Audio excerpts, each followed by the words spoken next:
جس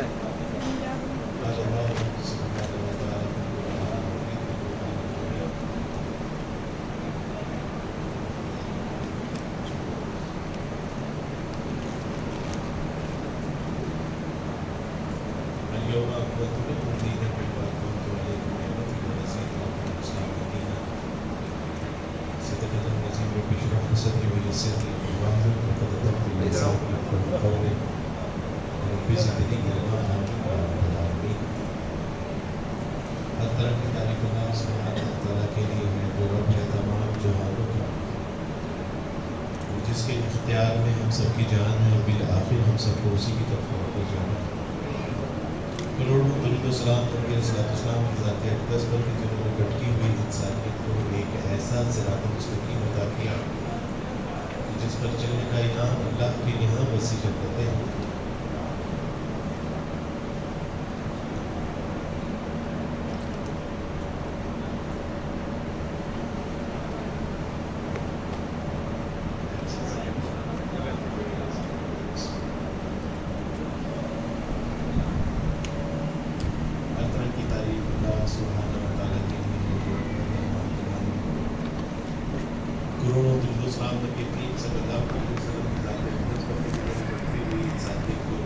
صراط مستقیم عطا کیا کہ جس پر چلنے کا انعام اللہ کے یہاں وسیع جنتیں۔ معزز حاضرین اکرام، آپ ماشاءاللہ درس نظامی سے فراغت کے بعد تخصص کے لیے یہاں تشریف لائے ہیں، اور اللہ سبحانہ و تعالیٰ آپ کا یہ اپنا وطن، شہر، اپنا علاقہ چھوڑ کے تحصیل علم کی یہ کاوشیں، کوششیں، جد و جہدیں اللہ سبحانہ و تعالیٰ آپ کی قبول و منظور فرمائے۔ اکثر تو میرے ذمے ہوتا ہے کہ غیر مسلم امت کے جو دعوت و تبلیغ کے جو مختلف مراحل ہیں ان کو کیسے طے کرنا ہے، غیر مسلموں میں دعوت و تبلیغ کا کام کب، کہاں، کتنا اور کس کس نے کرنا ہے، اس حوالے سے گفتگو ہوتی ہے۔ لیکن اس وقت پاکستان میں ایک خاصا حساس معاملہ چل رہا ہے کہ جس کی طرف آپ احباب کی توجہ دلانا مقصود ہے، اور وہ یہ ہے کہ نبی کریم صلی اللہ علیہ وسلم نے بتایا تھا کہ ایک وقت ایسا آئے گا کہ جس میں تم فتنوں کے اندر مبتلا کیے جاؤ گے، اور وہ فتنے رات کے سیاہ ٹکڑوں کی مانند ہوں گے۔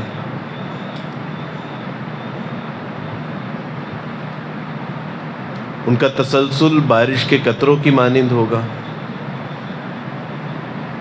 اور ایک دوسرے کے ساتھ وہ یوں پیوست ہوں گے کہ جیسے صفوں کے تنکے ایک دوسرے کے ساتھ بنے ہوتے ہیں۔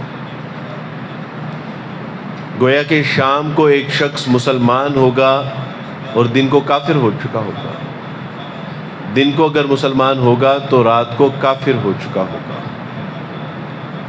اور واللہ ہے یہ وہ دور ہے کہ جس میں یہ ساری صورتحال کا سامنا ہے۔ یعنی تین ایسے لوگ ہیں کہ جن کے ساتھ تو میرا واسطہ پڑا کہ ان کو سمجھا بجھا کے تجدید ایمان کروا کے گھر بھیجا، صبح کو ان کے والد نے اطلاع دی کہ وہ دوبارہ عیسائی ہو چکا ہے۔ دن میں ایک صاحب آئے اپنی بیٹی کو لے کے کہ یہ عیسائی ہو چکی، ان کے ساتھ بات چیت کی، خاور رشید بٹ صاحب بھی وہاں پر موجود تھے، سمجھایا بجھایا، کیسر احمد راجہ بھی ہمارے ساتھ تھے، لیکن رات کو پتہ چلا کہ وہ تو پھر دوبارہ سے ارتداد کا شکار ہو گئے۔ یعنی رسول اللہ صلی اللہ علیہ وسلم کی یہ باتیں گویا کہ ہم اپنی آنکھوں سے دیکھ رہے ہیں کہ ایک ایسا دور بھی آئے گا کہ جب تم فتنوں کے اندر مبتلا کیے جاؤ گے، اور اس کا معاملہ یہ ہوگا کہ دن کو اگر کوئی مسلمان ہوگا، مومن ہوگا، تو رات کو کافر ہو جائے گا، اور اگر کوئی رات کو کافر ہوگا تو دن کو، یعنی رات کو اگر کوئی مومن ہوگا تو دن کو کافر ہو چکا ہوگا، اور اس کو ہم اپنی آنکھوں سے دیکھ رہے ہیں۔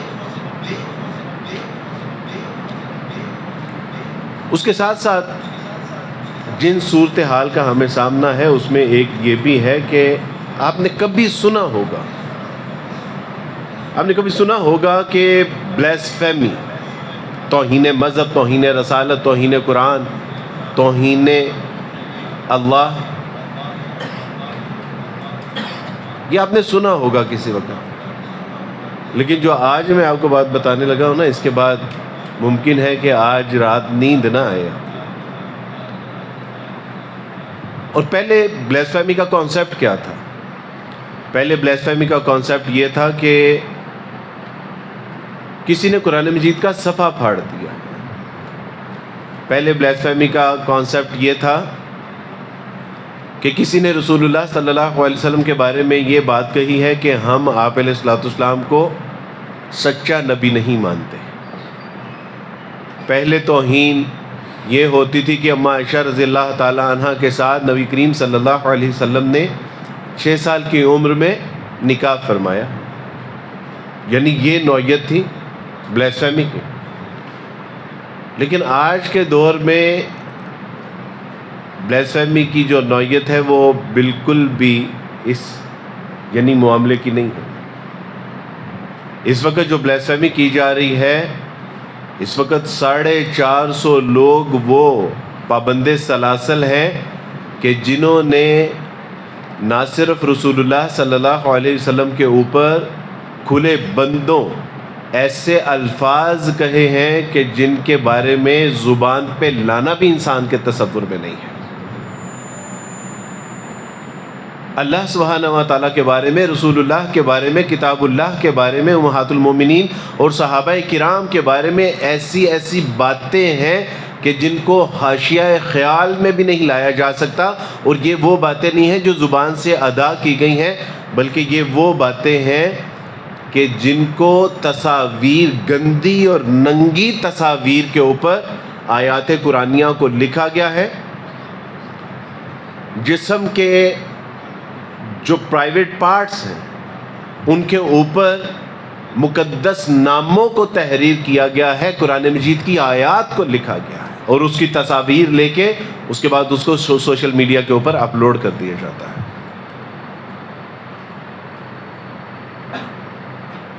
یقیناً آج سے پہلے آپ نے اس کا تصور بھی نہیں کیا ہوگا.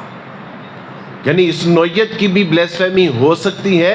اور ہو کہاں پر رہی ہے؟ ہالینڈ میں نہیں، انگلینڈ میں نہیں، ماسکو میں نہیں، چائنا جاپان میں نہیں. تو پھر کہاں پہ ہو رہی ہے؟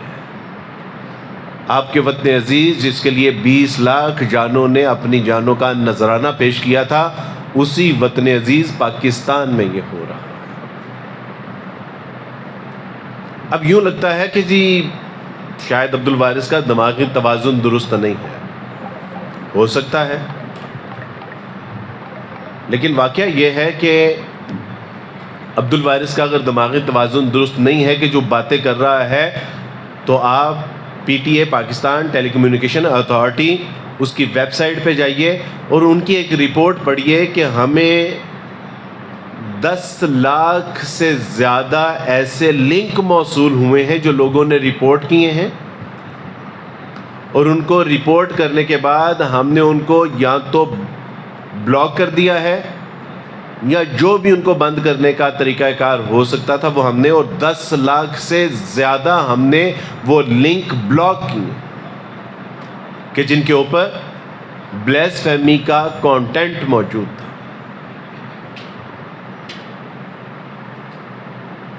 اس کے بعد آپ پیمرا کی رپورٹ دیکھیے.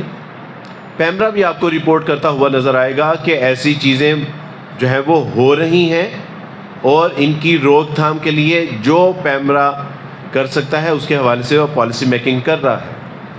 آپ کی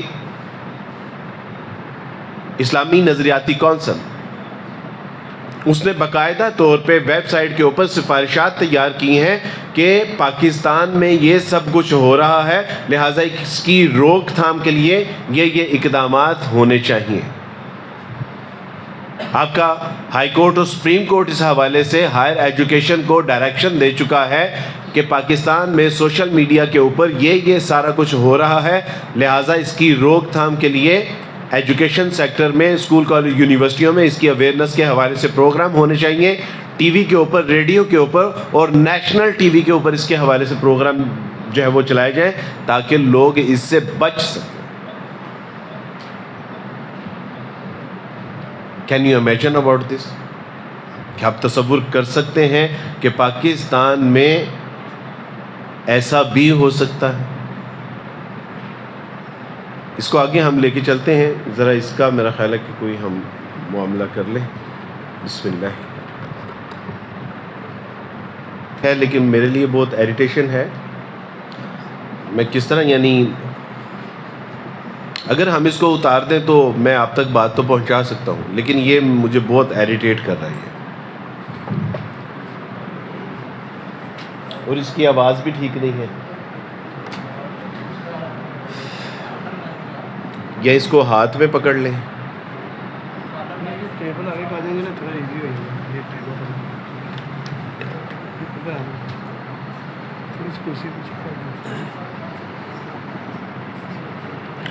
اگر ہم ادھر سائڈ پہ کونے میں بیٹھ جائیں سارے اکٹھے ہو کے تو آواز، یہ اصل میں اس کی آواز بھی ٹھیک نہیں ہے اور مجھے بہت مشکل بھی ہو رہی ہے۔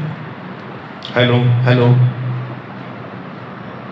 یہ کچھ لوگ ہیں کہ جو لوگوں کو پھنسا رہے ہیں اور یہ کچھ یعنی مولوی اس طرح کے کام کر رہے ہیں، جس طرح کے ایک پروپیگنڈا ہے کہ یہ کچھ مولوی ہیں جو یہ کام کر رہے ہیں، لوگوں کو پھنسا رہے ہیں اور پھر پیسے بٹور رہے ہیں۔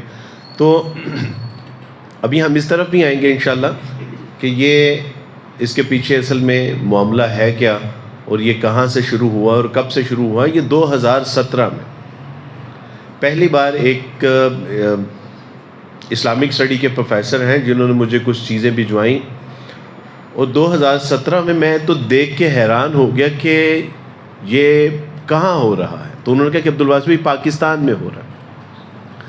تو میں نے ان سے کہا کہ یہ تو آپ کو کسی تحریکوں سے بات کرنی چاہیے، کچھ ایسے لوگوں سے بات کرنی چاہیے کہ جو اس کے حوالے سے ایفرٹ کریں، ایک تحریک برپا کریں۔ تو انہوں نے بتایا کہ عبدالواس بھائی میں آپ کو جانتا ہوں، آپ کو بتا دیا ہے، اب آپ آگے لوگوں کو بتائیے۔ تو خیر 2018 میں ہمارے کچھ اپنے دوستوں کے علم میں یہ باتیں آئیں، اور یہ زیادہ تر جو پیجز کے اوپر ہے ان کے نام انہوں نے ظالموں نے کیا رکھے ہوئے ہیں، حجابی، دیندار اور اسلامک سیکس اور جو ہے وہ فاطمہ، عائشہ، یعنی ان مقدس ناموں کے ساتھ انہوں نے ان ناموں کو جو ہے وہ جوڑا ہوا ہے۔ تو 2018 میں ہمارے جب علم میں یہ بات آئی اور ہم FIA سائبر کرائم گئے تو وہ ہماری رپورٹ ہی درج کرنے کے لیے تیار نہیں۔ ہم سیدھا جو ہے وہ کورٹ گئے اور کورٹ میں سارے ایویڈنس دکھائے کہ یہ پبلک بلیسفیمی ہو رہی ہے، یعنی آپ کے فیس بک کے اوپر، آپ کے انسٹاگرام کے اوپر اور ٹک ٹاک کے اوپر، یہ یعنی پبلک پلیٹ فارم ہے، اور یہ ایسا بھی نہیں ہے کوئی ایک فرد واحد ہے کہ جس کو کرتے ہوئے دیکھا گیا ہے، ایسا بھی نہیں ہے، یعنی یہ پبلک کانٹینٹ ہے، کوئی بھی جا کے ادھر دیکھے اس کو یہ نظر آئے گی۔ لہٰذا جب ہم نے اس کو رپورٹ کیا تو رپورٹ کرنے کے بعد عدالت نے FIA سائبر کرائم کو طلب کیا، اس کے ڈائریکٹر کو۔ جب ان کے ڈائریکٹر کو طلب کیا گیا تو انہوں نے بتایا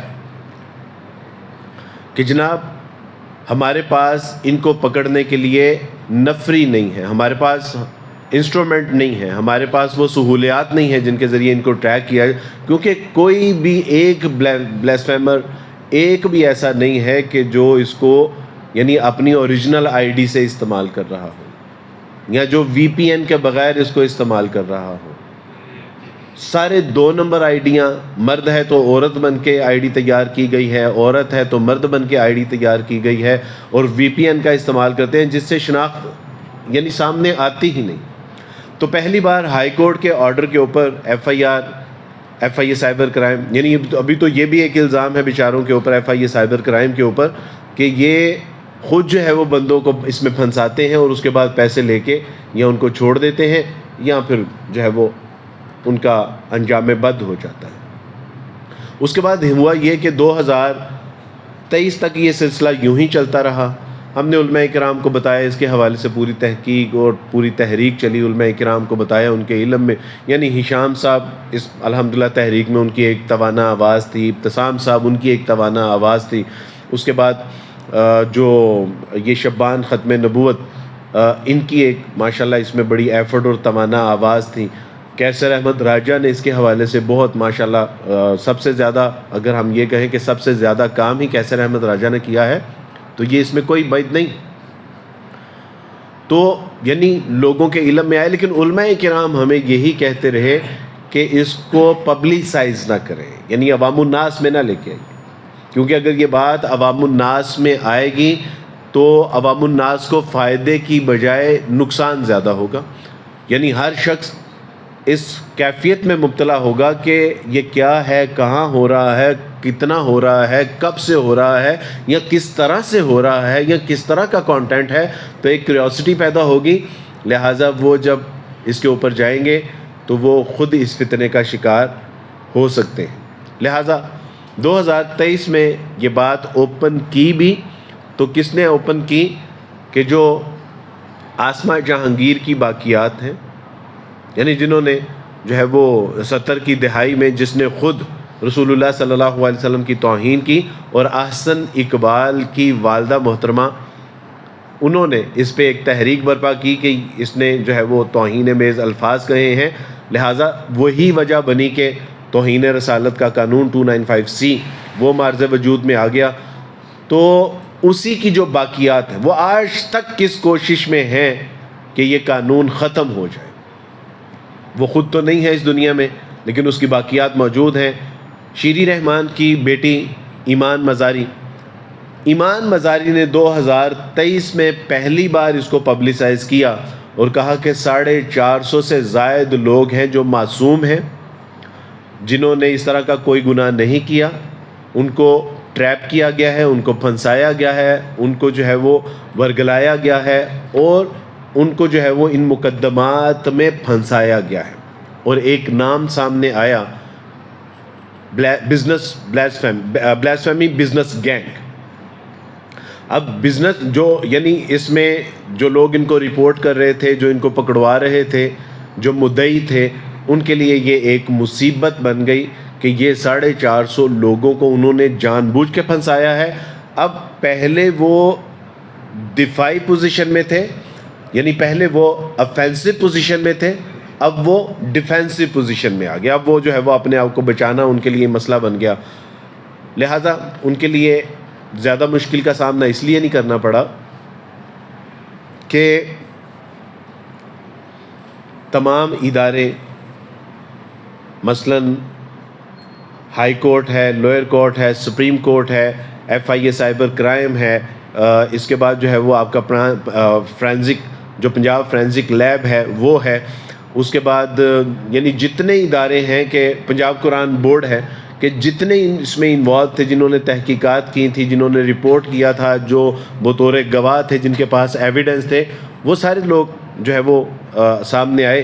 اور یعنی اتنے زیادہ لوگوں کو جھٹلانا محض ایک ایمان مزاری کے اس بیان کے اوپر کہ جی یہ معصوم ہے، اس کے اوپر پھر ستم ظریفی یہ ہوئی کہ آپ کے علم میں ہوگا کہ اسلام آباد میں سردار اعجاز اسحاق کی کورٹ میں ایک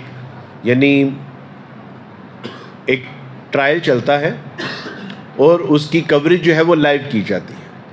اور اس لائیو کوریج کا ایک پورشن، جو ایک حصہ ہے، جو ایمان مزار یعنی جو اس بلاسفیمی پروٹیکشن گینگ ہے، جو ان کا دفاع کرنے والے ہیں، ان سائڈ کی ساری کارروائی دکھا دی گئی.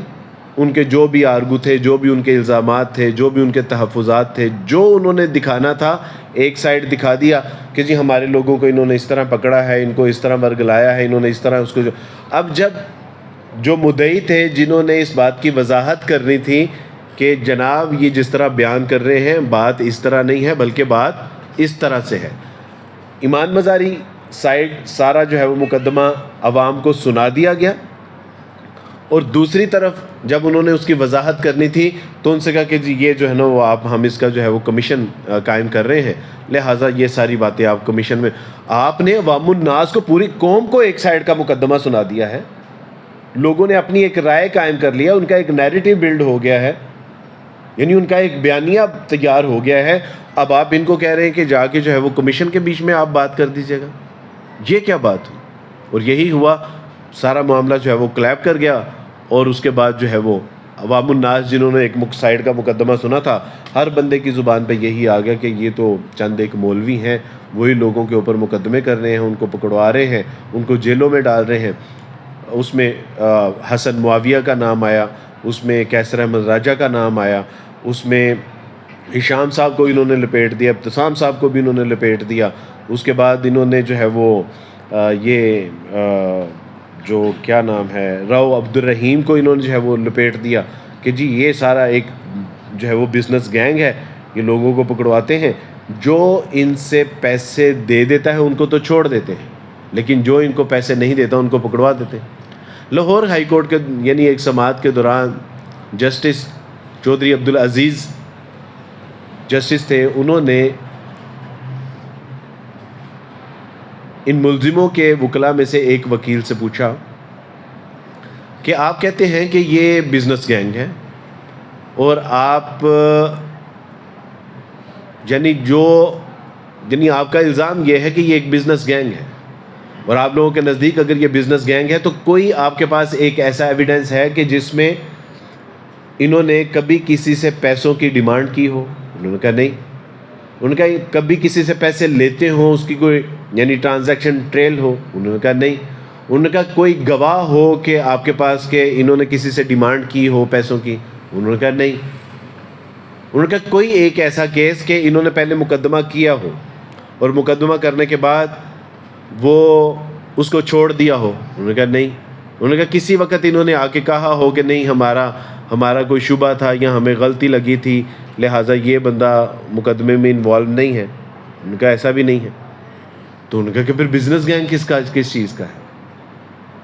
یعنی آپ کے پاس کوئی ایویڈنس نہیں ہے، کوئی گواہ نہیں ہے، کوئی بندہ نہیں ہے کہ جس سے پیسے مانگے ہیں، کبھی کوئی پیسے دینا ثابت نہیں ہے، کبھی کسی پکڑوائے ہوئے بندے کو چھوڑا نہیں ہے، چھڑوایا نہیں ہے، اس کی کمپنسیشن نہیں ہوئی، اس کے ساتھ کوئی جو ہے وہ گیو اینڈ ٹیک نہیں ہوا، تو پھر یہ یعنی بزنس گینگ کس چیز کا ہے؟ پھر کس بنا کے اوپر آپ کہہ رہے ہیں؟ حتیٰ کہ عثمان وڑائے جو کہ یعنی ان کا چیمپئن ہے، آپ ان کے بارے میں یعنی اس نے بھی خود کہا ہے کہ جی آج تک ہمارے پاس کوئی ایسا ایویڈنس نہیں ہے کہ انہوں نے پیسے لیے دیے ہوں، یا اس کی کوئی ٹریل یا کوئی اس کا گواہ یا کوئی پیرنٹس ایسا ہے کہ سامنے آ کے کہے کہ جی میں نے پیسے دیے ہیں، یہ مجھ سے انہوں نے۔ تو انہوں نے کہا پھر بزنس گینگ کس چیز کا ہے؟ یعنی کس طرح؟ اور پھر ایسا بھی نہیں ہے کہ 450 لوگوں کو پکڑوانے والے یعنی 119 ایف آئی آر ہوئی ہیں، اس 119 ایف آئی آر کی بنا پہ جو لوگ پکڑے گئے ہیں باقی کو کیوز ہیں، یعنی ایک کے ساتھ ایک ہے، ایک کے ساتھ 2 ہیں، ایک کے ساتھ 4 ہیں، 119 ایف آئی آر ہیں، اور قریب 60 سے زیادہ مدعی ہیں۔ اس کا مطلب ہے کہ یہ سارے ملے ہوئے ہیں، یعنی 60 مدعی جو ہیں جنہوں نے ان کے اوپر مقدمات کیے ہیں۔ اب آپ ذرا چشمہ تصور میں ان لوگوں کو لے کے آئیے کہ جو مدعی ہیں اور جو آپس میں انٹر لنک ہیں۔ مثلا ایک شخص ہے عبداللہ نے رپورٹ کی F I A cyber crime کو۔ F I A cyber crime وہ ہے ادارہ کہ جو بندہ پکڑ کے تحقیق نہیں کرتا، جو تحقیق کر کے بندہ پکڑتا ہے۔ پہلے وہ ان کے سارے ایویڈنس دیکھتے ہیں، ان کے نمبروں کو ٹریس کیا جاتا ہے، ساری ایکٹیویٹی دیکھتے ہیں۔ جب ان کو انشور ہو جاتا ہے کہ ہاں یہ بندہ اس ایکٹیویٹی میں انوالو ہے، تب جا کے اس کو پکڑتے ہیں۔ پھر اس کو پکڑتے سار کیا کرتے؟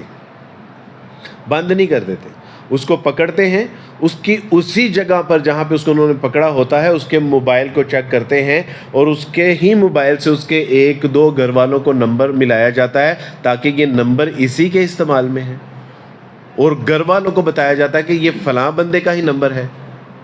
ظاہر ہے کہ آپ 1-2 بار جب کال کریں گے، آپ فرض کریں کہ آپ کہتے ہیں کہ جی یہ کہیں گرا ہوا موبائل ملا ہے، یہ کس کا ہے، وہ آپ کو خود ہی بتا دے کہ یہ تو عبد الوارث بھائی کا نمبر ہے، یہ تو عبداللہ کا ہے، یہ تو عبد الرحمن کا ہے۔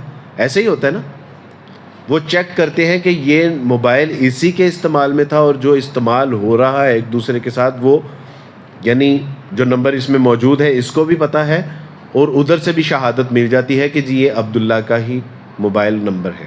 ایک بات۔ دوسری بات کہ اس کی گیلری دیکھی جاتی ہے کہ اس میں اس کی تصاویر موجود ہیں، اس کی تصاویر ہیں یا اس کی فیملی تصاویر ہیں، اس کی کال ہسٹری کو لیا جاتا ہے جہاں اس نے کالز کی ہوتی ہیں، جہاں سے اس کو کال آئی ہوتی ہیں.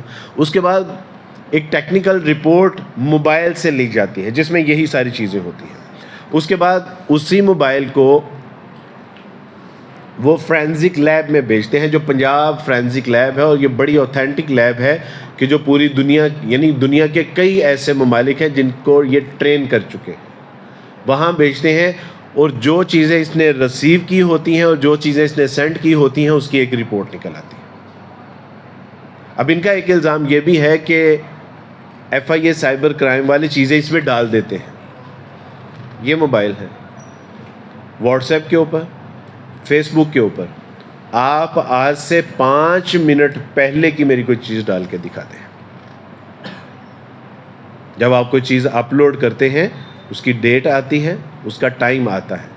اگر آپ 5 منٹ پیچھے جا کے کرنے کی کوشش کریں گے تو وہ اپلوڈ ہی نہیں کرے گا. آپ واٹس ایپ کے اوپر 1 دن پرانی پوسٹ چلا کے دکھاتے ہیں، ممکن ہی نہیں ہے، وہ اپلوڈ کرے گا ہی نہیں جب تک آپ کی ڈیٹ کریکٹ نہیں ہوگی، ٹائم کریکٹ نہیں ہوگا. ممکن ہی نہیں ہے. یہ کہتے ہیں کہ جی یہ سارا ڈیٹا، اور پھر ایسا بھی نہیں ہے کہ یہ ڈیٹا 2-2, 4-4, 5-5 دن کا ہوتا ہے. یہ پچھلے 3-3, 4-4, 5-5 سال کا ڈیٹا ہوتا ہے. اور یہ 4-4, 5-5, 6-6 سال سے حرام زدگیاں کر رہے ہیں. جب پکڑے جاتے ہیں تو گھر والے کہتے ہیں کہ میرا تو منڈا اتنا تھا ہی کہ نہیں. تو پھر یہ کون کر رہا ہے؟ میرا موبائل کون استعمال کر رہا ہے؟ اور کئی بیچ میں ہم ملے ہیں، ان کا جی غلطی ہو گئی ہے، بس شیطان نے بہکا دیا تھا. تو اس میں کون انوالو ہے؟ یعنی اگر کسی ایک مدعی نے ان کی یہ ساری ایکٹیویٹی دیکھی، اس نے ٹریس کیا، اس نے جو ہے وہ سوشل میڈیا کے اوپر دیکھا، اس نے رپورٹ کیا، F I A cyber crime نے پہلے اس کی تحقیق کی، تحقیق کرنے کے بعد اس بندے کو پکڑا، اور پکڑنے کے بعد اس کی موبائل کی ٹیکنیکل رپورٹ نکالی. ٹیکنیکل رپورٹ کے بعد انہوں نے اس کو جو ہے وہ اس کی فرینزک لیب سے اس کی رپورٹ جو ہے وہ نکالی کہ اس نے کیا بھیجا ہوا ہے اور اس نے کیا ریسیو کیا ہوا ہے. اس کا مطلب ہے کہ پھر F I A cyber crime بھی انوالو ہے. اس کا مطلب ہے کہ پنجاب فرینزک لیب یعنی اس کی بھی کریڈیبلٹی جاتی رہی. اور آج تک جو 450 لوگ پکڑے گئے ہیں ان کی جو فرینزک لیبارٹری کا ٹیسٹ ہوا ہے، آج تک کسی نے چیلنج نہیں کیا کہ یہ میرا غلط ہے، دوبارہ کریں. آج یہ حسن اتفاق نہیں، ان کو پتہ ہے کہ یہ دوبارہ 10 بار بھی کروائیں گے تو یہی رپورٹ نکلے گی. آپ کا پنجاب قرآن بورڈ ہے، پنجاب قرآن بورڈ، اس میں تقریباً تمام مکاتبہ فکر کے علماء کرام موجود ہیں. چونکہ وہ قرآن کے تحفظات کے حوالے سے ہے، اس میں 70 کے لگ بھگ ایسے کیسز ہیں کہ جو پنجاب قرآن بورڈ کی طرف سے ریکمینڈڈ ہیں. 70 سے زیادہ مقدمات ایسے ہیں کہ لوگوں نے قرآن بورڈ کو رپورٹ کیا کہ جناب آپ قرآن کے تحفظات کے حوالے سے جو ہے وہ کام کر رہے ہیں، یہ دیکھیں کیا ہو رہا ہے. تو قرآن بورڈ نے کیا کیا کہ ایک ٹیم بنائی، اس ٹیم کو کہا کہ آپ ان اپلیکیشنز کو چیک کریں. جب انہوں نے ان اپلیکیشن کو، ان سائٹس کو، ان پیجز کو چیک کیا اور وہاں پہ ہو رہا تھا، تو انہوں نے کیا کیا کہ انہوں نے F I A cyber crime کو کہا کہ جناب یہ اس کے اوپر جو ہے مقدمہ. تو 60 سے 70 کیسز ایسے ہیں کہ جو پنجاب قرآن بورڈ کی اپنی ریکمنڈیشن کے اوپر ہوا. اور پنجاب قرآن بورڈ کون ہے؟ ذرا اس کی تفصیل سن لیجیے. پنجاب قرآن بورڈ آپ کا جو ہے وہ صوبائی ادارہ ہے. پنجاب قرآن بورڈ میں آپ کی اسپیشل برانچ کا ایک نمائندہ ہوتا ہے، پولیس برانچ کا ایک نمائندہ ہوتا ہے، آپ کی انٹیلیجنس کا ایک نمائندہ ہوتا ہے، آپ کا ہوم منسٹر کا ایک نمائندہ ہوتا ہے، اور تمام مکاتبہ فکر کے علماء کرام اس کے اندر ہوتے ہیں. اس کا مطلب ہے کہ 70 سے زیادہ جو آپ نے مقدمات درج کروائے ہیں اس میں پھر ہوم منسٹر بھی شامل ہے، اس میں پھر انٹیلیجنس بھی شامل ہے، اس میں پھر آپ کی اسپیشل برانچ، آپ کا پولیس ڈپارٹمنٹ، آپ کی ہوم منسٹری، آپ کے صوبائی ادارے تو سارے پھر اس میں انوالو ہیں. آپ کے تمام علماء کرام، مکاتبہ فکر، وہ سارے اس میں انوالو ہیں. اس کے بعد اس کا مطلب ہے کہ P T A Pakistan telecommunication authority جو کہ کہہ رہا ہے کہ جناب ہم نے 10 لاکھ سے زیادہ لنک جو ہیں ان کو بلاک کیا ہے اور بالکل وہ آن لائن ورک کر رہے ہیں اور بلیسفیمی کھلم کھلا ہو رہی ہے، اس لیے ہم نے ان کو بلاک کر دیا. اس کا مطلب ہے کہ پھر آپ کا پاکستان ٹیلی کمیونیکیشن اتھارٹی بھی اس میں انوالو ہے. آپ کا سپریم کورٹ کچھ لوگوں کو سزا دے چکا ہے، آپ کا ہائی کورٹ کچھ لوگوں کو سزا دے چکا ہے، آپ کا لوئر کورٹ کچھ لوگ جن لوگوں کو سزائیں یعنی ثبوت، شواہد اور گواہوں کی موجودگی میں کہ بالکل یہ سارا کچھ ہوا ہے، ان لوگوں نے جن لوگوں کو سزائیں دی ہیں، اس کا مطلب ہے کہ وہ بھی سارے اس میں انوالو ہیں. یعنی یہ کہہ دینا کہ جو پاکستان میں سارا کچھ ہی ہو سکتا، میاں پاکستان میں سارا کچھ نہیں ہو سکتا. آپ لگائیے نا عبد الوارث کے اوپر الزام اور ثابت کر کے دکھائیے پھر. لیکن جن لوگوں کے اوپر الزام لگے ہیں پھر ثابت ہو چکے ہیں. F I A cyber crime نے بھی کہا ہے کہ یہ گلٹی ہے. فرینزک لیب بھی کہہ چکی ہے کہ یہ گلٹی ہے. کورٹ بھی کہہ چکا ہے کہ یہ گلٹی ہے. گواہان موجود ہیں، پورا اس کا جو ہے وہ ڈیٹا سامنے بول رہا ہے کہ یہ گلٹی ہے. ہم کہہ رہے ہیں کہ جی یہاں سب کچھ ہو سکتا ہے. بھائی نہیں سب کچھ ہو سکتا. دس از ناٹ جوک. مذاق نہیں ہے یہ. اتنے حساس نوعیت کے معاملے اور عدالتیں جو ہے وہ ان کو سزائیں دے رہی ہیں. مذاق نہیں ہے یار. اس کے بعد آپ کا پھر پیمرا بھی اس میں انوالو ہے، آپ کی عدالتیں بھی اس میں انوالو ہیں، آپ کی پولیس بھی اس میں انوالو ہے جو ان لوگوں کو پکڑ رہی ہیں. یعنی پھر ایمان مزاری بچے گی. پھر ایمان مزاری سچی ہے، باقی تو پھر اس کا مطلب ہے کہ سب ڈرامہ ہے. ایمان مزاری پھر تو ٹھیک ہے. اب ایمان مزاری جو کہ اس کے پیچھے جو ہے وہ پوری جو ہے وہ مبینہ طور پہ جو اس کی سہولت کاری کرتی ہوئی نظر آ رہی ہے. 450 ان 450 مقدمات کو ان بچوں کو چھڑانے کے حوالے سے، جس میں مکس ہیں، عورتیں بھی ہیں، مرد بھی ہیں، بچے بھی ہیں، بوڑھے بھی ہیں، ان 450 لوگوں کو چھڑانے کے حوالے سے جو کوششیں ہو رہی ہیں نا، ناروے نے اس ضمن میں اس کو ایوارڈ دیا ہے. یہیں سے سمجھ جائیے. ناروے نے کبھی ملی مسلم لیگ کو تو ایوارڈ نہیں دیا کہ آپ نے اتنی جانوں کو بچایا ہے. ناروے نے کبھی جماعت اسلامی کو تو ایوارڈ نہیں دیا کہ انہوں نے جو زلزلہ زدگان اور سیلاب زدگان میں اتنی خدمات کی ہیں. اسلامی جماعتوں کے ان کارکنان کو تو انہوں نے کوئی یعنی جو ہے وہ ایوارڈ نہیں دیا کہ جنہوں نے فلسطین کے بچوں کے لیے اپنی جان کو داؤ پہ لگا دی. لیکن ان 450 لوگوں کو بچانے کے حوالے سے اگر کفار آپ کو ایوارڈ دے رہے ہیں، it's mean there is something wrong. مطلب کہ کچھ گڑبڑ ہے. وہ کرنا کیوں دیں گے؟ لیٹس سپوز ہم کہتے ہیں کہ جی آپ اس کو بھی چھوڑ دیجیے. اب آپ ذرا اس کو دیکھیے کہ جو اس کے پیچھے سہولت کار ہیں اس میں ایک خاتون ایسی ہے کہ جو کہتی ہے کہ نبی کریم صلی اللہ علیہ وسلم کو آخری نبی ماننا یہ اسلام کا کوئی بنیادی عقیدہ نہیں ہے. اس میں ایک ایسا شخص F I A cyber crime میں آتا ہے اور رشوت دیتا ہوا پکڑا جاتا ہے کہ وہ کہتا ہے کہ جناب آپ جتنے پیسے مانگتے ہیں یہ بلینک چیک ہے، آپ حکم کیجئے، ہم آپ کو بلینک چیک دیتے ہیں، آپ یہ بندہ چھوڑ دیں. وہ قادیانی نکلتا ہے. اس کی جیب سے لیٹر نکلتا ہے باقاعدہ طور پہ کہ جو اس نے مرزا مسرور کو لکھا ہوتا ہے کہ جی ان بچوں کے حوالے سے ہم پوری جدوجہد کر رہے ہیں.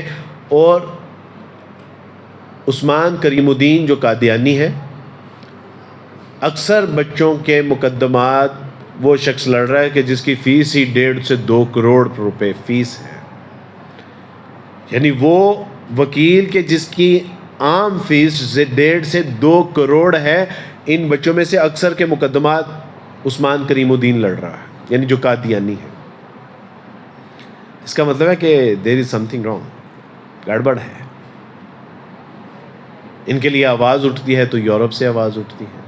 ان کے مقدمات میں اکثر غیر ملکی سفارتکار جو ہیں وہ ان کو وزٹ کر رہے ہوتے ہیں. یعنی یہ کیا معاشرہ ہے یار؟ وہ جو اللہ، رسول اللہ، کتاب اللہ اور دین اسلام کی مقدس شخصیات کی توہین کر رہے ہیں، اس پہ یورپ ان کو جو ہے وہ اعزازات اور ایوارڈ سے نواز رہا ہے. تو اس کا مطلب ہے کہ مسئلہ کچھ اور ہے. اس وقت بے حسی کا معاملہ یہ ہے کہ ان مقدمات کو 2 2.5 3 سال ہو گئے ہیں، ٹرائل چلنے نہیں دیا جا رہا. اور ٹرائل کون نہیں چلنے دے رہا؟ یعنی ایک مقدمہ ہے، ایک شخص اس میں پکڑا گیا ہے، ایک مدعی کا وکیل ہے، ایک ملزم کا وکیل ہے. مدعی اور مدعی کا وکیل ہر ڈیٹ کے اوپر آتا ہے، لیکن ملزم کا وکیل آ کے کہتا ہے کہ جناب وہ وکیل صاحب آج پیش نہیں ہو سکتے، وکیل صاحب کی جو ہے وہ کوئی آؤٹ آف سٹی فوتگی ہو گئی ہے، ان کی کوئی شادی ہے، ان کو کوئی فیملی فنکشن ہے. 2 2.5 3 سال ہو گئے ہیں. اگر یعنی آپ لوگ سچے ہیں تو ٹرائل تو چلائیے نا. آپ ٹرائل بھی نہیں چلا رہے. ایک پیچھے ہم نے تحریک چلائی تھی اور وہ یہ تھی کہ ان ظالموں نے یہ کیا کہ انہوں نے یعنی اپنے پرائیویٹ پارٹس کے اوپر اللہ کا نام، رسول اللہ کا نام، مقدس صحابہ اور صحابیات کے نام لکھے اور اس کی ویڈیوز بنا کے اور اس کی تصاویر بنا کے ان کو پھر یہ شیئر کرتے ہیں گروپوں میں. جائے نماز کے اوپر یہ سیکچول ایکٹیویٹی کرتے ہوئے ویڈیو بناتے ہیں اور اس کو پھر گروپوں میں شیئر کرتے ہیں. اور اب جب میں آپ کو بات بتانے لگا ہوں، یہ اللہ سبحانہ وتعالی ہماری سماعتوں کو محفوظ فرمائے کہ ہماری آنے والی نسلیں یہ باتیں دوبارہ سننے پڑیں ان کو. وہ یہ ہے کہ یہ مشتزہ نہیں کر کے جب انزال کا وقت ہوتا ہے تو اس کا انزال قرآن مجید کے اوپر کرتے ہیں. اور اس طرح کے 50 کیس ہیں. اور ظلم در ظلم یہ ہے کہ وہ قرآن مجید ان سے برآمد ہوتے ہیں اور برآمد ہونے کے بعد اس کے اوپر جو پڑا ہوا مادہ ہے اس کا سیمپل لیا جاتا ہے اور اس کے منہ کا سلیوا لیا جاتا ہے. اور جب اس کا وہ ٹیسٹ لیب کروایا جاتا ہے تو بالکل اسی شخص کا مادہ ہے کہ جو پکڑا گیا ہے. یعنی ملزم بھی پکڑا گیا، قرآن مجید بھی برآمد ہو گیا، اور جو اس کے اوپر انزال کے جو ہے وہ ایویڈنس ہیں، سیمپل ہیں، وہ بھی میچ کر گئے. لیکن وہ جیل میں ہے، ہمارا مدعی اور وکیل وہاں پہ منت سماجت کر رہا ہے. اس کا منشی آتا ہے، وہ کہتا ہے جی وکیل اب ہمارے جو ہے وہ آؤٹ آف سٹی ہیں، وہ آج پیش نہیں ہو سکتے. 2 2.5 300 سال قرآن مجید FIA سائبر کرائم کے دفتر میں پڑے ہوئے ہیں. نہ وہ ان کو غسل دے کے دفنا سکتے ہیں، نہ وہ ان کو جلا سکتے ہیں، اور نہ ہی ان کے لیے کوئی یعنی وہ ایویڈنس ہے. اگر وہ ایویڈنس نہیں رہے گا تو وہ کہتے ہیں کہ ہمارے پاس کوئی ثبوت ہی نہیں ہے. لہٰذا ہماری مجبوری ہے کہ پچھلے 3 سال سے ان قرآن مجید کو ہم نے سنبھال کے الماری میں رکھا ہے کہ نہ اس کو کھول کے پڑھ سکتے ہیں اور نہ ہی اس کو غسل دے سکتے ہیں، نہ اس کو دفنا سکتے ہیں. ہم نے سرکار کے بڑے بڑے ایوانوں کے سارے دروازے کھٹکا لیے کہ اللہ کا واسطہ ہے چلیں. یہ قرآن مجید کا معاملہ ہے نا، قرآن مجید کے اوپر آپ ایک قانون سازی کر لیجئے. ہم احمد خان جو آپ کے اسپیکر ہیں، پنجاب اسمبلی کے اسپیکر ہیں، ہم محمد علی PTA کے جو ہیں، ہم جو ہے وہ شہریار افریدی، اس کے بعد جو ہے وہ مصطفیٰ کمال، کس کس کو نہیں ملے جا کے. یہ خواجہ سلمان رفیق، اس کو وہ تو بیان یعنی وہ ایک جگہ ان کا تھا پنجاب قرآن بورڈ میں، وہاں پہ مجھے بھی 3 4 منٹ ملے تو میں نے یہی گزارش کی کہ حضرت یہ تو، انہوں نے کہا یہ تو کوئی مسئلہ ہی نہیں. عبدالوارث صاحب آپ نے مجھے پہلے بتایا ہوتا ہم اس کے اوپر جو ہے وہ ایکشن لیتے. 5 بار اس نے اپنے سیکٹری کو میرے پاس بھیجا اور کہ عبدالوارث سے نمبر لیں، میرا پرسنل نمبر دیں، ان کا پرسنل نمبر لیں. یہ فوری طور پہ ہم نے، چونکہ اس 1500 بندہ بیٹھا ہوا تھا، تو انہوں نے پورا دکھایا کہ جی میں تو جو ہے وہ ماشاءاللہ سے بڑا محب قرآن ہوں. آج تک وہ فون اٹھانے کے لیے بھی تیار نہیں ہے. ہم نے ان سے گزارش کی کہ جناب اس کا آپ ایسا کیجئے کہ ایک قانون بنا دیں کہ بھئی قرآن کے حوالے سے جو شخص پکڑا جائے گا جس کے اوپر جرم ثابت ہو، 3 مہینے کا ٹرائل چلے گا. 3 مہینے کے اندر اندر اس سارے کیس کو وائنڈ اپ کرنا ہوگا اور اس قرآن مجید کو غسل دے کے اس کو دفنا دیا جائے گا. آپ تصور کر سکتے ہیں کہ ایک مسلم معاشرے میں قرآن مجید کے ساتھ، اور جو پکڑے جانے والے لوگ ہیں 99.9% مسلمان، اور وہ قرآن مجید کے اوپر انزال کریں گے، پخانہ کریں گے.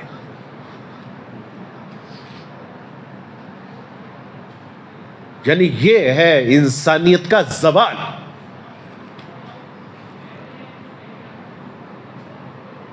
اور ہماری حکومتیں، ہمارے ادارے یہ بے غیرتی کی گولی لے کے آرام سے سکون کی نیند سو رہے ہیں. اور یہاں پہ فیلڈ مارشل سید عاصم منیر صاحب کے حوالے سے کوئی بات ہو، صدر زرداری آصف علی زرداری صاحب کے حوالے سے بات ہو، وزیر اعظم شہباز شریف صاحب کے حوالے سے بات ہو، یا وزراء کے حوالے سے یا اداروں کے حوالے سے بات ہو، تو 5 منٹ میں آپ کو اٹھا لیا جاتا ہے. لیکن بے حسی کا مقام یہ ہے، اللہ، رسول اللہ اور کتاب اللہ اور دین اللہ کا مذاق نہیں اڑایا جا رہا. یہ وہ دور نہیں ہے کہ جس میں آسیہ مسیح کو ہم ڈسکس کر رہے ہیں یا رمشا مسیح کو ہم ڈسکس کر رہے ہیں کہ جس نے وہ قرآن مجید کے پھٹے ہوئے اوراق جلا دیے تھے. یہ آسیہ مسیح کی بات نہیں کر رہے کہ جو کہتی تھی کہ محمد صلی اللہ علیہ وسلم جس نے چھوٹی بچی کے ساتھ جو ہے وہ چھوٹی عمر میں شادی کر لی تھی. یہ وہ نہیں ڈسکس کر رہے. یہ وہ ڈسکس کر رہے ہیں کہ جو پوری سٹوریز بنائی جاتی ہیں کہ ایک صحابی بن جاتا ہے جلیل القدر، اور ایک صحابیہ بن جاتی ہیں، امہات المومنین سے بن جاتی ہیں، اور آپس میں وہ اپنا ریلیشن شو کرتے ہیں، اور پھر جو ڈسکشن ہوتی ہے وہ ساری سیکشول ڈسکشن ہو رہی ہوتی ہے. یعنی گویا کہ ایک صحابیہ اور ایک صحابی آپس میں ایک ڈسکشن کر رہے ہیں، ناشائستہ اور غیر مہذب. اس میں پھر کیا ہو رہا ہے کہ اس میں اعضاء کے اوپر نام لکھے جا رہے ہیں، ان کو حرکت دی جا رہی ہے، جائے نماز کے اوپر سیکچول ایکٹیویٹی کی جا رہی ہے. اور قرآن مجید یہ تو یعنی انتہا ہے. یعنی جہاں آج تک کی انسانیت نے اس درجے کی بدترین توہین نہیں دیکھی ہوگی کہ جس میں قرآن مجید کے اوپر انزال ہوا ہو اور قرآن مجید کے اوپر بولو براز کیے، یہاں تک کہ یورینیشن قرآن مجید کے اوپر کی، پیشاب کیا گیا، اس کی ویڈیوز موجود ہیں. یہ تو مجبوری کے تحت ہم آپ لوگوں کو بتا رہے ہیں، وگرنہ تو 5 سال تک ہم نے یہ بات ہی نہیں نکالی. اب تو جو ہمارے دیندار طبقہ ہمیں پوچھتا ہے کہ عبدالوارث بھائی آپ ان کی یعنی آپ ان کے اوپر جو ہے وہ ویڈیوز بنا رہے ہیں، آپ بھی کوٹوں میں نظر آتے ہیں، یہ تو کوئی بزنس گینگ ہے. میاں کہاں سے سنا تھا یہ ایمان مزاری پھپھی دی تھی لگتی تاڑی. اس کی کریڈیبلٹی نہیں دیکھتے آپ، اس کا مقام و مرتبہ تو دیکھیں، کن کی جولی میں بیٹھ کے وہ کام کر رہے ہیں. اور ایک دیندار آدمی 5 وقت قرآن مجید پڑھنے والا ہشام صاحب ہیں، ابتسام صاحب ہیں، مولانا فضل الرحمان صاحب ہیں، تقی عثمانی صاحب ہیں. یعنی ایک طرف جماعتیں ہیں اور ایک طرف وہ ایمان مزاری کی بات سنی. ایک طرف محمد علی انجینئر مرزا صاحب کہتے ہیں کہ وہ جو بچہ ہے وہ تو پیدائشی نابینا ہے، کل اس کی ماں نے کہا ہے کہ نہیں 1st ایئر تک اس کی آنکھیں ٹھیک تھی. لو سامبو،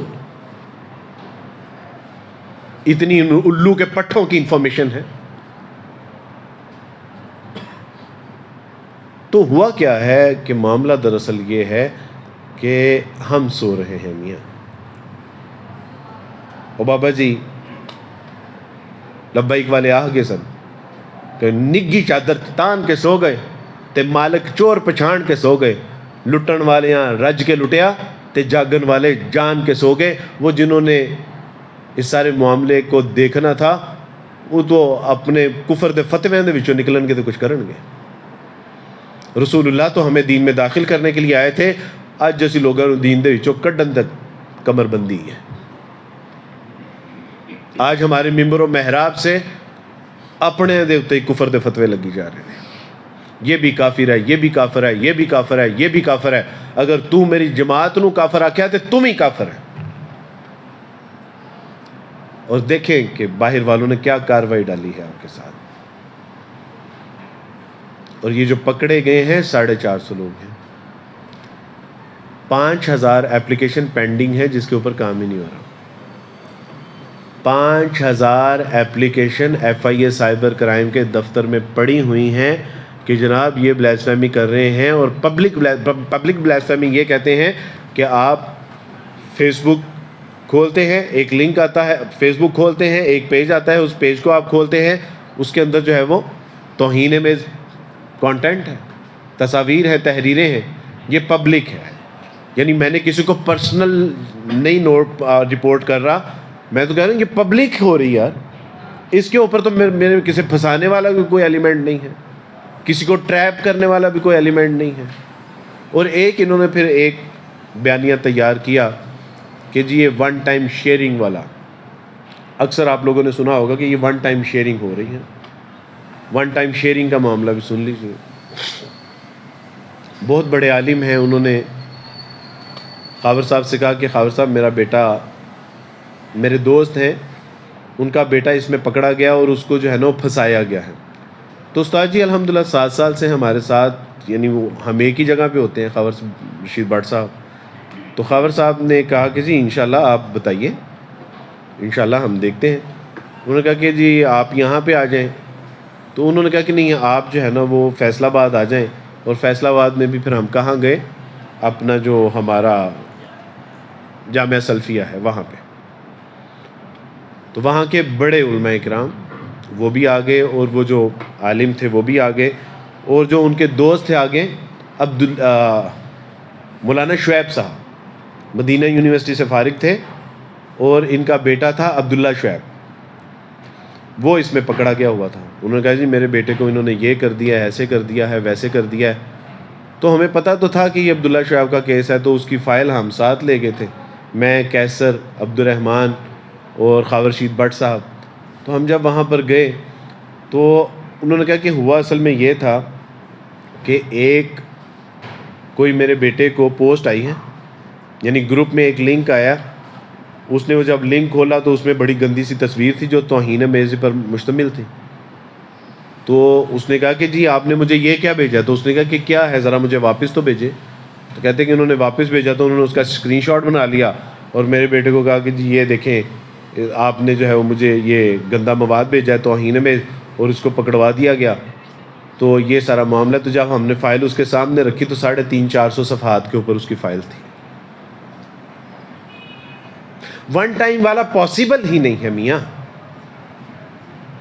آج تک جو لوگ پکڑے گئے ہیں کم سے کم 1.5 مہینے کی اس کی شیئرنگ ہے, 1.5 مہینے سے وہ شیئر کر رہا ہے. 100 صفحات سے کسی کی کم فائل ہی نہیں ہے.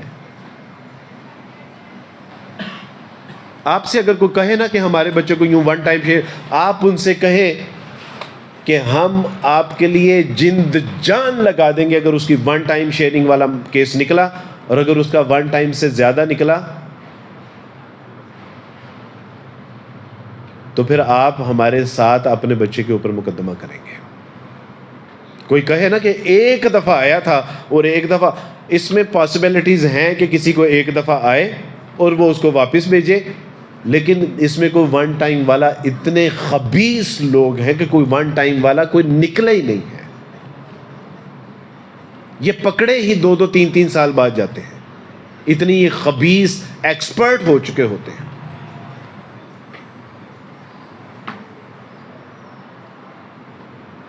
اپنی ذمہ داریوں کو سمجھنے کی کوشش کیجیے. اور جس کو ہم انٹرٹینمنٹ سمجھ رہے ہیں نا, یہ انٹرٹینمنٹ نہیں ہے, یہ 5th جنریشن وارفیئر ہے, اس دور کی جنگ ہے یہ. اور انہوں نے ایز اے انٹرٹینمنٹ اس کو انٹروڈیوس نہیں کروایا تھا، انہوں نے as a tool, as a weapon استعمال کیا ہے اس کو. جو راتوں کی تنہائیاں اس کے سپرد کی ہوئی ہیں نا ہم نے، یہ محفوظ نہیں ہے. اس سے جتنی جان چھڑا سکتے ہیں، اس سے جتنا دور رہ سکتے ہیں، ان نون گروپوں کو جتنا اوائڈ کر سکتے ہیں، انجان لوگوں سے جتنا بچ سکتے ہیں بچ لیجیے.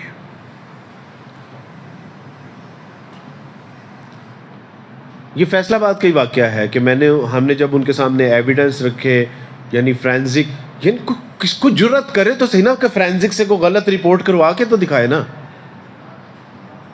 ان کو فرینزک لیب کی رپورٹ دکھائی، انہوں نے کہا کہ جی اے بھی ہو جاتا ہے، انہوں نے کہا یہ بھی ہو سکتا ہے، ایسے بھی ہو سکتا ہے. انہوں نے کہا یعنی یہ عبدالواحد صاحب پاکستان سے سارا کچھ ہو. میں نے کہا نہیں ہو سکتا پاکستان میں سارا کچھ، کیا بات کر رہے ہیں. لہٰذا میرے دوستو بھائی بزرگوں، اس ساری سچویشن کو سمجھیے. یہ پاکستان میں ہو رہا ہے، اس کے پیچھے عالمی سازش ہے، ایجنڈا ہے، اور اس کے پیچھے بہت گھنونی قسم کی جو ہے وہ ایک چال چلی جا رہی ہے کہ جن کی کوشش یہ ہے کہ پاکستان میں یہ جو غیرت مندوں کا معاشرہ ہے نا، یہ بے غیرتی کے اوپر مشتمل ہو. اور اس کے پیچھے جو سب سے بڑا مبینہ طور پہ نیٹ ورک کار فرما ہے وہ قادیانی نیٹ ورک ہے. اس کے اوپر کیسر احمد راجہ نے ایک کتابچہ بھی لکھ چھوڑا ہے، اور اس میں اس نے سارے وہ ڈاٹس ملا دیے ہیں کہ جس سے پتہ چلتا ہے کہ یہ قادیانی، اس کے پیچھے ایک نیٹ ورک ہے کہ جو اس کی سہولت کاری کر رہا ہے. اس کی بنیادی وجہ یہ ہے کہ ہندوؤں کے بارے میں بھی بلیسفیمی، یعنی ان کی مقدس شخصیات کی بھی بلیسفیمی ہو رہی ہے، سکھوں کے بارے میں بھی ہو رہی ہے، عیسائیوں کی بھی ہو رہی ہے، یہودیوں کی بھی ہو رہی ہے، مسلمانوں کی بھی ہو رہی ہے. اگر آج تک کسی کی اس طرح پبلک وہ بلیسفیمی نہیں ہوئی نا، تو وہ قادیانیوں کے بارے میں نہیں ہو رہی.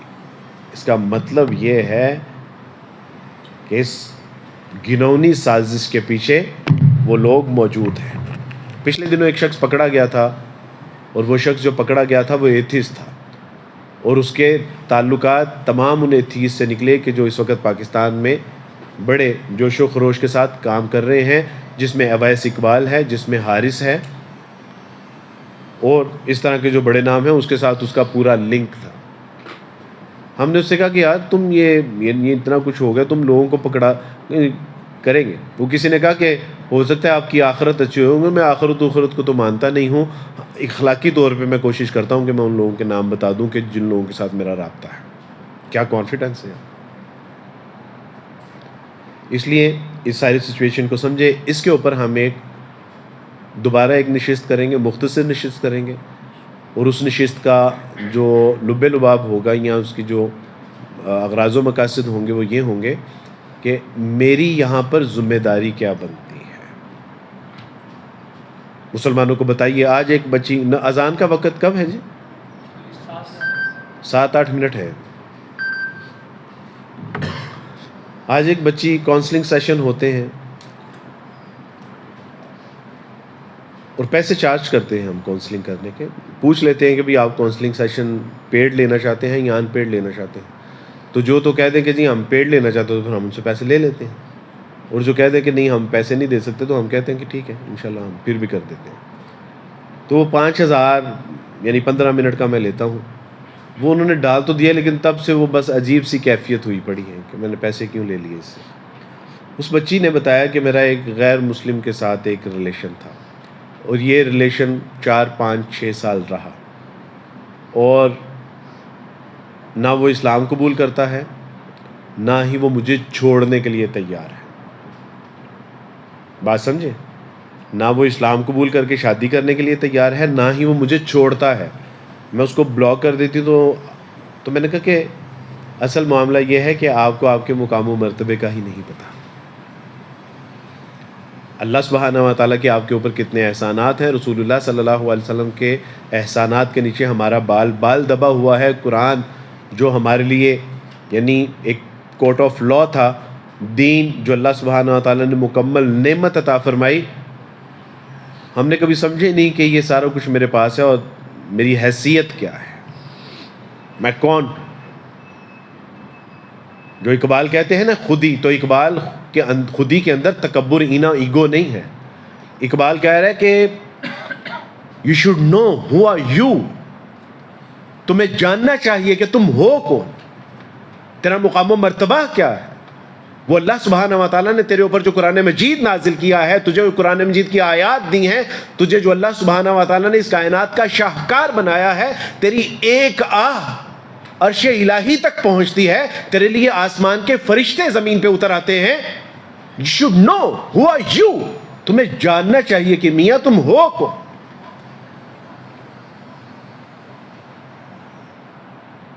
تو میں نے اس سے کہا کہ میری بہن تینوں پتہ ہی نہیں تو ہے کون ہے.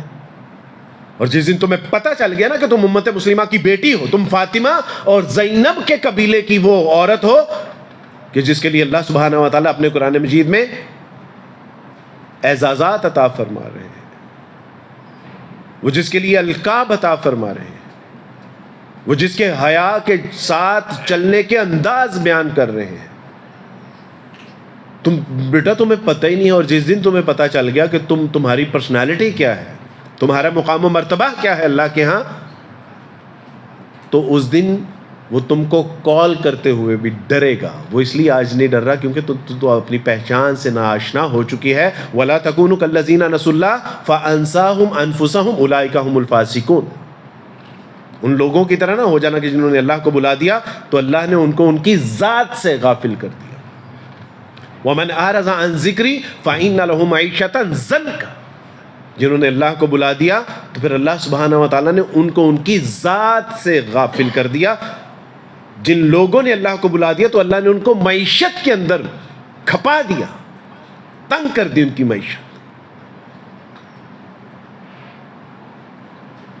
We should know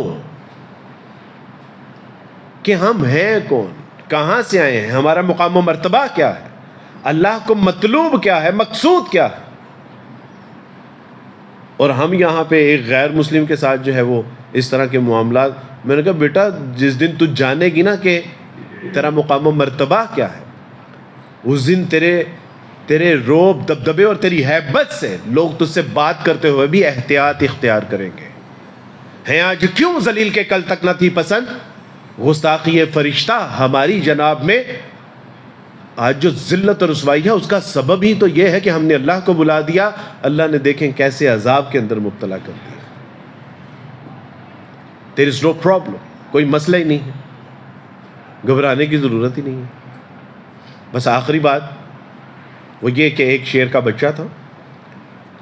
اس شیر کا بچہ ایک گڈریے کو ملتا ہے اور وہ گڈریا کیا کرتا ہے کہ اس شیر کے بچے کو اپنے بھیڑ بکریوں کے ساتھ پالنا شروع کر دیتا ہے. وہ بھیڑ بکریوں کے ساتھ رہنے کے سبب سے وہ گھاس کھانا شروع کر دی، اس نے منمنانا شروع کر دیا، اس نے بھی اچھلنا کودنا شروع کر دیا.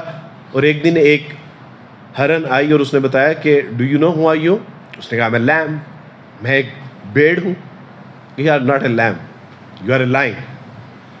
اس نے کہا ہاؤ یو کین سے، تم کیسے کہہ سکتے ہو کہ میں لائن ہوں، میں بھیڑ نہیں ہوں. اس نے کہا ذرا اپنا چہرہ تو چشمے کے اندر دیکھو. اس نے جب دیکھا تو اس کی جت تھی، دانت تھے، بڑے بڑے بال تھے.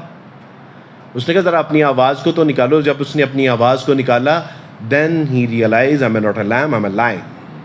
تب اس کو پتا چلا کہ میں بھیڑ نہیں ہوں میاں، میں تو شیر ہوں. اور اقبال نے اس کا یوں نقشہ کھینچا کہ بس رہے تھے یہیں سلجوق بھی تورانی بھی، اہل چین میں، ایران میں، ساسانی بھی، اسی دنیا میں یہودی بھی تھے، نصرانی بھی، پر تیرے نام پہ تلوار اٹھائی کس نے، بات جو بگڑی ہوئی تھی وہ بنائی کس نے.